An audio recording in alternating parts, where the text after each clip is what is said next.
Exercise 18B का first का third question देख रहे हैं। थर्ड क्वेश्चन कुछ इस प्रकार से है कि एक सर्कल है और कुछ इस तरीके से एक है लाइन और एक कुछ इस तरीके से है। तो ये P, ये A, ये B और ये T।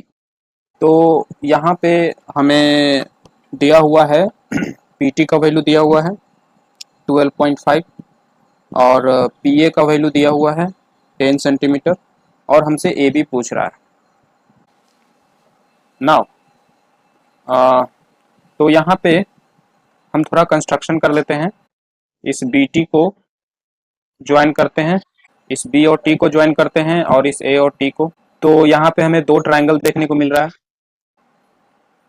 सिंपली देखिए हम ऐसा क्यों कर रहे हैं, आपको कैसे पता चलेगा कि हमें ये ज्वाइन करना है, कहाँ पे ज्वाइन नहीं करना है। तो देखिए देखिए हमें कुछ साइड का वैल्यू दिया हुआ था, ठीक, और एक साइड पूछ रहा है। PT दिया है, ये वाला लेंथ दिया है, PA दिया है, ये लेंथ दिया है और AB पूछ रहा है, AB ये लेंथ है। तो PA और PT को देख के लग रहा है कि ये PAT ट्रायंगल से जुड़ा हुआ साइड की बात कर रहा है और AB को देख के लग रहा है कि ये ABT ट्रायंगल से जुड़ा हुआ साइड की बात कर रहा है।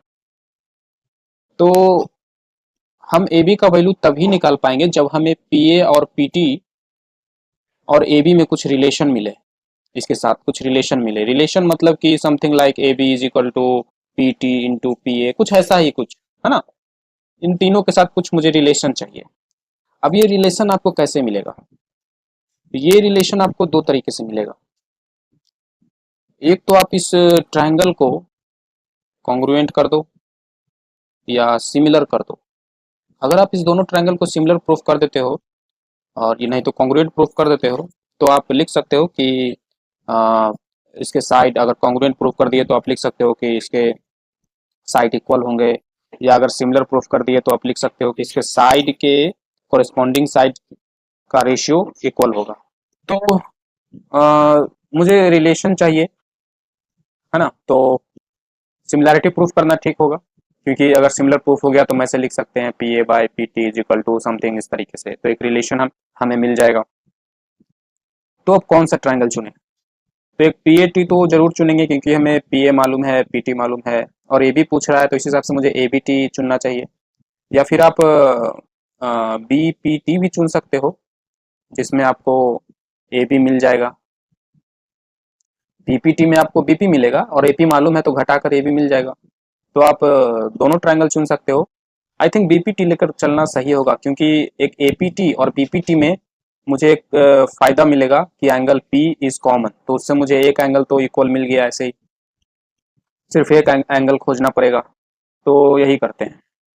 तो in triangle APT and triangle BPT, angle P is equal to angle P, ठीक, एक हो गया।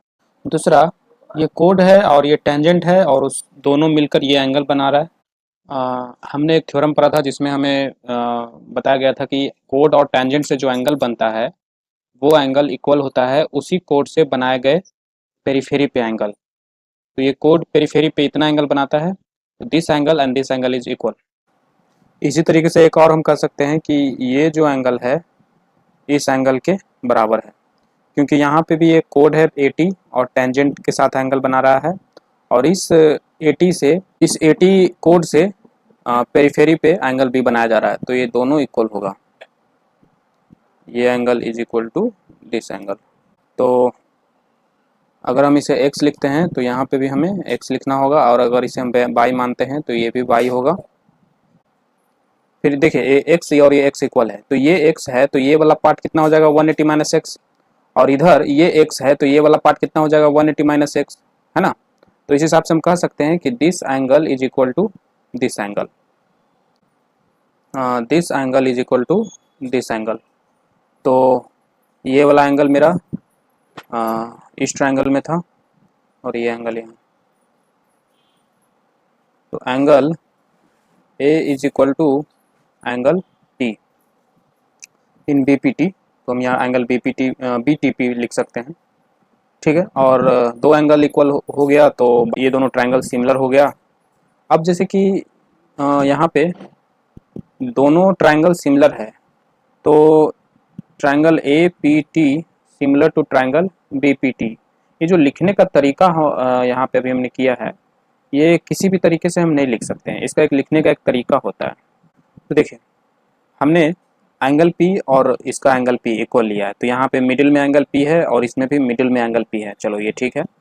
फिर एंगल ए एंगल टी के बराबर है, तो यहाँ पे एंगल ए है और इसमें टी यहाँ पे है, तो ये गलती हो गया, मुझे लिखना चाहिए था एंगल ए आगे है तो इसमें भी आगे लिखना चाहिए। ठीक, अब और आगे मिलाते हैं, एंगल ए एंगल टी, ठीक है, इसका एंगल ए और इसका एंगल टी, और एंगल पी और एंगल टी छोटे वाले ट्रायंगल में ये वाला एंगल, छोटे वाले ट्रायंगल में एंगल टी बोल रहा है मतलब ये वाला एंगल, तो angle T is equal to angle B. और हमने ऐसा माना भी था, ये एंगल देखिए इस एंगल के बराबर होगा, और हमने ऐसा क्यों बोला था, क्योंकि ये कोड है, टेंजेंट है और एंगल बना रहा है, तो इस कोड से पेरिफेरी पे जो एंगल बनेगा वो इक्वल होगा इस एंगल से। तो इस हिसाब से हम कह सकते हैं कि सिमिलर है। और हाँ, ये लिखने का तरीका कुछ ऐसा होगा, आपको एंगल कॉरेस्पॉन्डिंग एंगल जहाँ पे पहले ट्रायंगल का रखे हैं उसका कॉरेस्पॉन्डिंग उसी जगह पे रखेंगे। अब इससे फ़ायदा ये होगा कि आप जब रेशियो निकालोगे साइड का, तो आप इस तरीके से लिखोगे, ए पी, इधर में ए पी लिए ये दोनों, तो इधर भी ये दोनों लेंगे फर्स्ट टू, तो A P by T P T is equal to P T by P B, P T by P B is equal to A T by T B. तो इस तरीके से लिखने में आसानी होता है अगर आप ऐसे सही से लेते हो। तो अगर आप नहीं एंगल मिलाकर सही से ले रहे हो तो फिर आप इस तरीके से किस साइड को किसके नीचे, किसको किसके कोरस्पॉन्डिंग समझें, उसमें मुश्किल होती है। ठीक है, तो छोटे वाले ट्रायंगल का ए पी बड़े वाले ट्रायंगल के पी टी के कोरस्पॉन्डिंग है। ओके, मतलब A P by P T करेंगे तब रेशियो बराबर आएगा, P T by P B करेंगे तो A P by P T के रेशियो के बराबर आएगा। ऐसा नहीं कि आप कुछ भी कर दिए, पी टी ले लिए और पी बी ले लिए, कुछ भी नहीं करने से होगा। ओके, गड़बड़ आ जाएगी उससे। तो ये मुझे रिलेशन मिला। अब देखते हैं मुझे कौन कौन सा वैल्यू दिया गया है। तो पी टी दिया गया है, ए पी दिया गया है और ए बी पूछा जा रहा है। ए बी तो मेरे आसपास कहीं है ही नहीं यहाँ पे।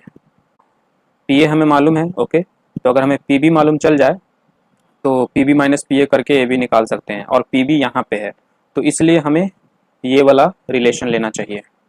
अब इन दो ये रिलेशन लेते हैं, A P by P T is equal to P T by T B, और क्रॉस मल्टीप्लाई करते हैं या तो A P T B is equal to P T square, और सॉल्व करते हैं, इसको वैल्यू रखते हैं, तो ए पी 10 है, तो P B is equal to P T हमें मालूम है 12.5 है, और इसका होल स्क्वायर। तो यहाँ से पी बी हमारा आएगा 15.625, पी बी मिला 15.625, और पी ए हमें मालूम है कि ये 10 है, तो ए बी कितना हो जाएगा 5.625।